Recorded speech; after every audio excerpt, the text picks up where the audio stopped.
haqqında çox sözlər deyilir ki, onlar İslam tarixində Peyğəmbərimizin şəninə, Peyğəmbərimizin tərifinə layiq olan bir sözlərdir.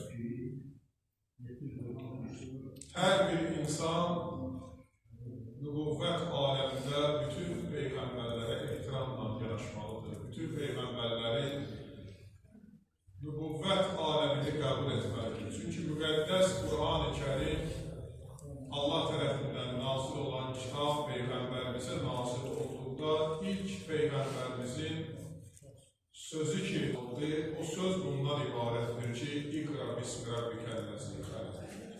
Allah Peyğəmbərə oxumaqdan danışırsa, Peyğəmbərə neyi oxumaqdan danışır?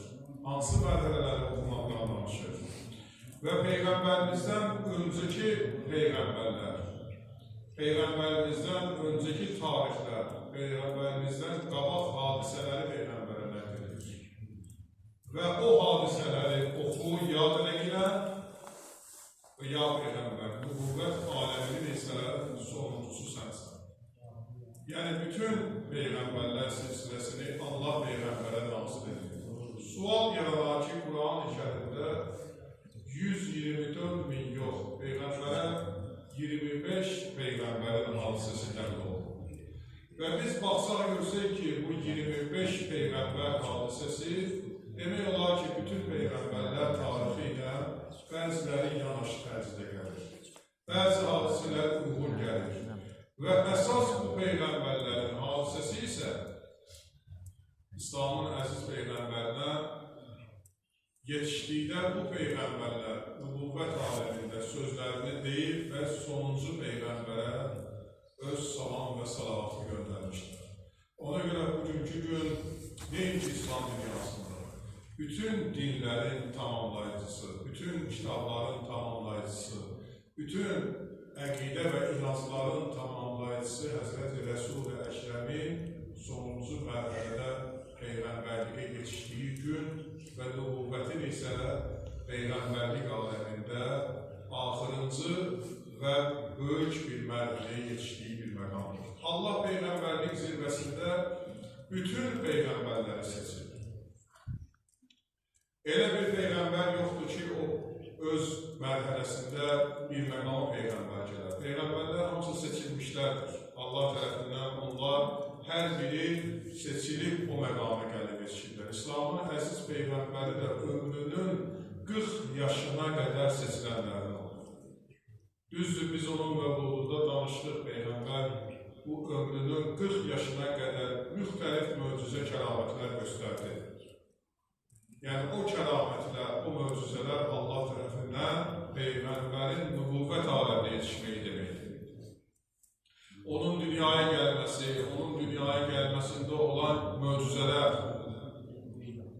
Peyğəmbərimizin Peyğəmbərlik məqamında olan kəramət, bütünlüklə bunların hər biri Allah tərəfindən Peyğəmbərlər sırasında sonuncu bir məqam idi ki, Allah öz Həbibinə, öz Peyğəmbərinə, öz kəramətini göstərir ki, sən bütün Peyğəmbərlərdə olan yüksək məqama layiqsən. Əgər baxsaq, Həzrəti Musa əleyhissalam Allahla danışırdısa, İslamın əziz Peyğəmbəri Meyracı yüksəldi və Allahla yaxından danışdı.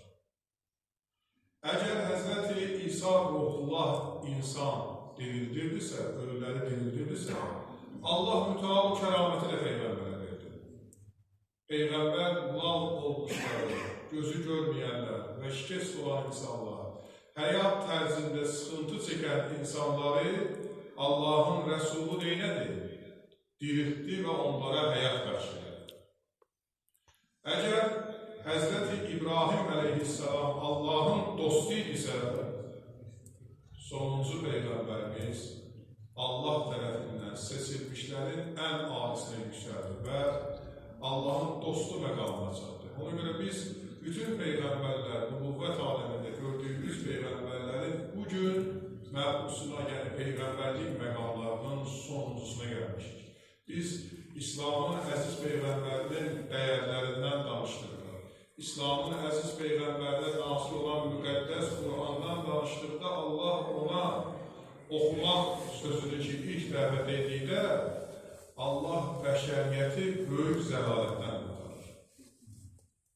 Bir Avropa aliminin də fikrini deyəcəyəm.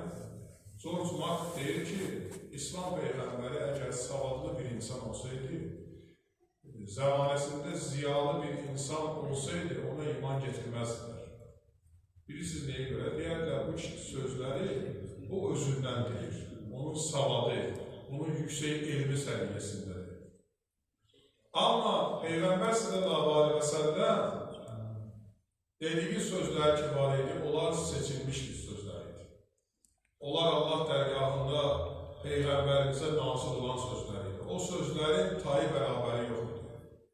Və hətta Quran-ı Kərimdə İslamın əziz Peyğəmbərinə deyirlər, ya Peyğəmbər, o insanlar ki sənə şair deyirlər, o insanlar ki səni şeir oxuyursan deyirlər, bu sözlər sənə aiddir deyirlər, onlara bu sözü deyirlər. Onlara bu cürlə müraciət edəklər. Əgər sizlər də belə bir sözləri bacarırsınızsa demək, onda siz də buna bənzər edərsə aşkar edib ortaya getirin. Yəni, buradan bəlli olur ki, İslamın əziz Peyğəmbərə nazil olan kəlmələr bəşər sözü deyil, adi insan sözü deyil. Allah tərəfindən nazil olan kəlmələrdir və o kəlmələr insanın dünya və axirəti üçündür. Təsəvvür edin ki, Peyğəmbərimiz Peyğəmbərliyə yetişdikdə bütün zülmü, bütün quldarlığı, nökərçiliyi, bütün zəlaləti zülmdən qurtardı. Bütün insanlar, o küllər ki var idi, o insanlar ki var idi, onlar zülmə məruz qalmışdılar, onların hər birini zülmətdən nura çıxardı. Ona görə Allahın Rəsulu buyurur ki, mən sizə Allah tərəfindən mənə nələr əmr olunursa, hansı kəlmələr deyilirsə, o sözlərin hər birini mən sizə, vacib sözlərin hər birini sizə çatdırdım və ayələri isə ayə və ayə şərhinə belə elədim. Və məndən sonra sizlərin üzərinizdə bu vacib əməllərin icracısı qaldı. Yəni, hər bir insan Peyğəmbər sallallahu aleyhi və səlləmi sevirsə, Peyğəmbərin buyurduğu kəlmələri eşidibsə, onun üzərində ona əməl etmək qalır. O vacib sözlərə əməl etmək qalır. Quran-ı Kərimdə Allah 10 dana bölüb bizə vacib əqidə mövzularını deyir. O mövzular ki, bizim vacib əməllərimiz namaz əməlindən başlayaraq Allahın təbərrə və təvəlla dostları ilə dost, düşmanları ilə düşman. Bütün vacib məsələlərin də şərhini Allah Quranda deyir. Ki, ne üçün bunlar vacib olur? Əqidələr mövzusuna gələndə Allah mütəal Allaha inancı, Peyğəmbərə, imamətə, axirətə inancları bizə Quran-ı Kərimdə şərh edir. Vacib məsələlərin qurulma növünü Allah şəriətdə, fikri elmlərdə bizə məsələləri aşkar edir. Ona görə İslamın əziz Peyğəmbəri bütün dünyanı zəlalətdən nura çıxarır.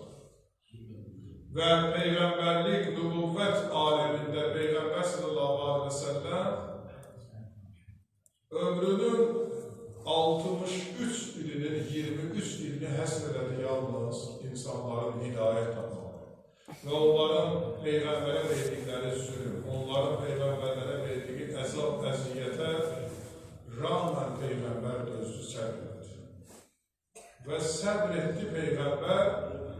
Allah tərəfindən sonda bir Peyğəmbərə Cənab-ı Cəbrayil söz deyir. O söz də bundan ibarətdir ki, ya Peyğəmbər, həqiqətən sənin əxlaqi keyfiyyətlərinə görə insanlar səni sevdilər. Peyğəmbərin yüksək əxlaqi keyfiyyətləri var idi. Peyğəmbərin əxlaqi keyfiyyətləri bütün dünya müsəlmanları üçün, bütün bəşəriyyət üçün bir nümunədir. Hər bir insan Peyğəmbər əxlaqından gərək dəyərlənər. Peyğəmbərin əxlaqi səviyyələrini öyrənər. Peyğəmbər neyi sevir və Peyğəmbər Allaha doğru gedən yolda nə qədər əziyyətlər çəkir və o əziyyətləri ümmətinə demir. ümmətinə vacib olanları deyir. Peyğəmbərimiz gecə namazları qılardı, gecə namazlarını ümmətinə vacib edərdi. Peyğəmbərimiz çoxlu istiğfar edərdi, Peyğəmbərimiz çoxlu səzdələrə qapanardı, çoxlu oruclar tutardı ki, Allah ona nələri vacib edibsə onun ümmətinə. Amma ümmətinin xilas olmağı üçün Peyğəmbər çoxlu Allahla münacat edir, razı-niyaz edir. Ona görə bugün bəşəriyyətin xilas olduğu gündür ki, Allah öz yaratdığı insanları sevdiyi üçün onlara dayanmadan, ardıcıllıqla 124.000 Peyğəmbər göndərir. Görün, mütəal Allah nə qədər bizi sevir. Və hər bir Peyğəmbərin gəlməsi bəşəriyyət